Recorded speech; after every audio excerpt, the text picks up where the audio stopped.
છેલ્લા કેટલાય સમયથી પોલીસના અધિકારીઓ કર્મચારીઓનો જે રોલ રહ્યો છે, જેની જવાબદારી છે કે પ્રજાની સુરક્ષાની,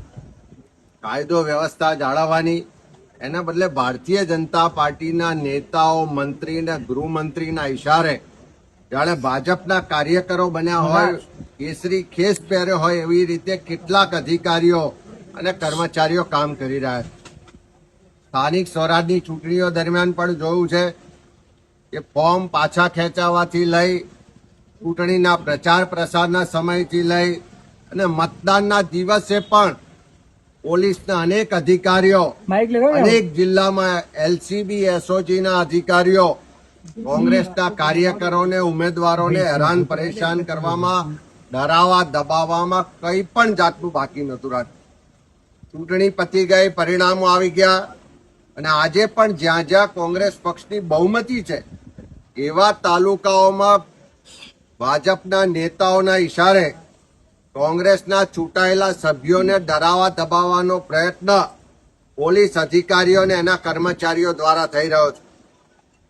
એ દ્વારકા જિલ્લામાં એલસીબી ને એની ટીમ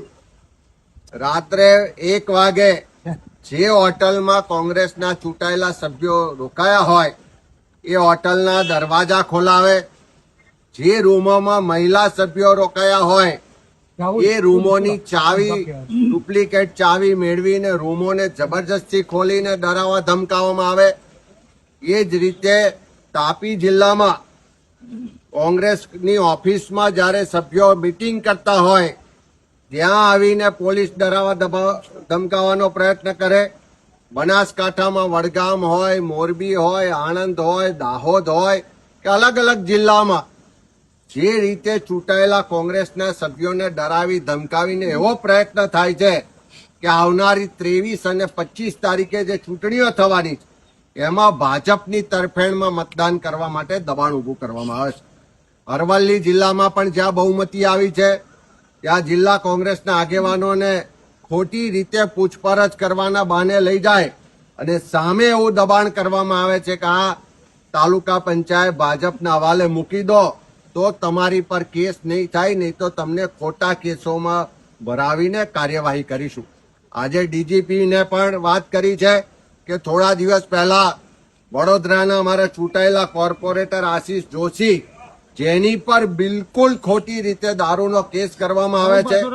બુટલેગર પોતે પોતાના જામીન માટેના નિવેદનમાં લખાવે છે કે આ દારૂ અમારે ત્યાં સામાજિક પ્રસંગ હતો એના માટે મંગાયો છે, અને બીજી બાજુ એફઆઈઆર એવી નોંધવામાં આવે છે કે આશીષ જોશીએ દારૂ મંગાવ્યો તો